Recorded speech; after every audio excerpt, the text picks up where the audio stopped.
Godmorgen alle sammen. Hvor er det dejligt at se jer. Er I friske?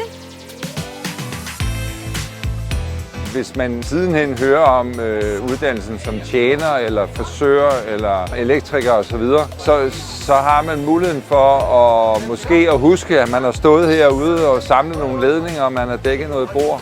Jeg tror, at eleverne de har fået en masse indtryk, og så har der selvfølgelig også været, at der er så mange børn sammen, eller unge sammen, og alt det spil, det giver. Ikke?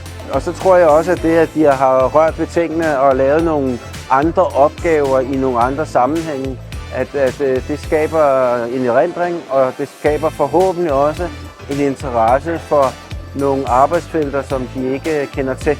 Jeg har blevet besøgt 4-5 værksteder i dag, og jeg har nyt at se i elevernes øjne, at det der med, at de har været helt tændt af noget, og nogle af dem, de skulle lige hen til en af standene igen, fordi det her, det var lige noget for dem. Men også nogen, der har skabt noget med deres hænder, er blevet helt overrasket over, hvad det er, de har frembragt.